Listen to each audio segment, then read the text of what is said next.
This story isn't fiction, it's a mirror.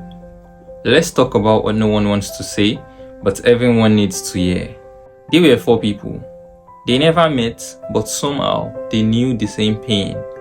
And this was the pain of being right and staying silent just to be accepted. Let's talk about them. Firstly, let's talk about Zina, the overgiver. Zina was the friend everyone calls when life goes messy. Sick, she was there. Break up, she listened. Moving houses, she carried boxes.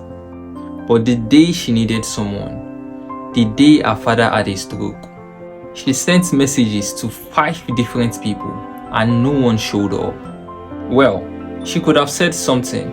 She could have told them how betrayed she was. But instead, she said, "Well, it's fine. I understand. Everyone is busy." Except it wasn't fine. And her chest started carrying a quiet grief. The kind that doesn't cry, but weighs. The kind that always made you feel invisible in rooms you always showed up for. You see, Zina was right to feel hurt, but she swallowed her truth just to remain the good one. Now, let's talk about George, the helper turned hostage. George had one major flaw. Oh, he wanted to be liked badly. At work, he took on extra shifts when others refused. How about his ideas that were stolen in meetings, but he remained quiet?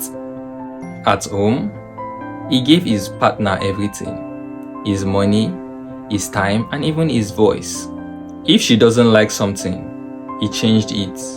And if she gets angry, he apologized, even when she was wrong.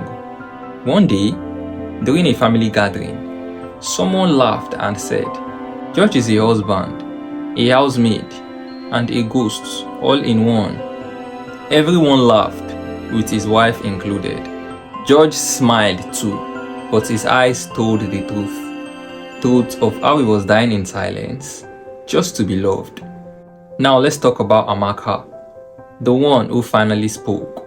Amaka was quiet, not because she didn't have opinions, but because when she shared them, she's always punished.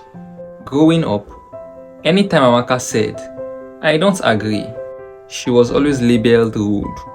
And when she asked questions, she was told, "You talk too much." So Amaka learned to stay quiet. Even when her boss made silly comments, even when her friends used her as a backup plan, even when her